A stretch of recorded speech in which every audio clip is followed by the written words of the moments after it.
la votation sur l'initiative populaire pour un revenu de base inconditionnel, initiative que le Parlement et le Conseil fédéral rejettent, non sans avoir mené une discussion large, une discussion intéressante. Nous avons reconnu d'ailleurs qu'il s'agissait d'un débat important, intéressant sur l'organisation de la société. Mais maintenant, c'est du sérieux. Il s'agit d'une votation populaire, il s'agit de modifier la Constitution fédérale et le Parlement et le Conseil fédéral sont d'avis qu'il ne faut pas modifier la Constitution fédérale et invitent donc à rejeter cette initiative populaire.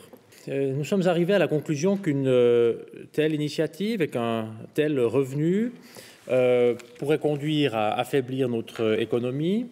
Cela affaiblirait l'incitation qui existe aujourd'hui à exercer une activité lucrative, et ce, en particulier pour les personnes qui ont une activité avec un salaire relativement faible, en particulier aussi pour les personnes qui travaillent à temps partiel.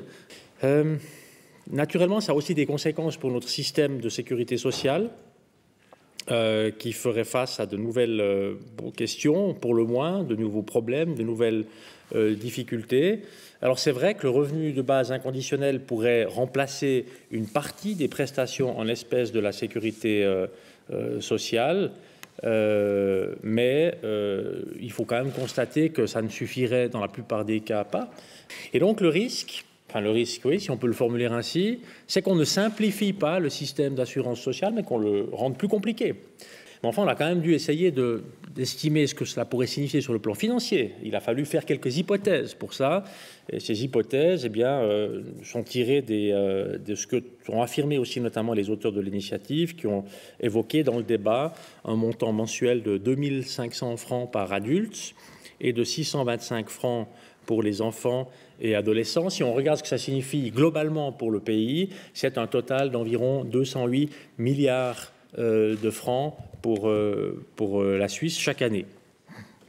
C'est de se dire, c'est difficile de mettre en place un tel système dans un pays seul, un pays qui, par nature et par son histoire, est très ouvert sur le monde qui l'entoure, un pays qui est ouvert à la migration, un pays qui est ouvert aux échanges de personnes, de biens, de services, qui a beaucoup d'échanges.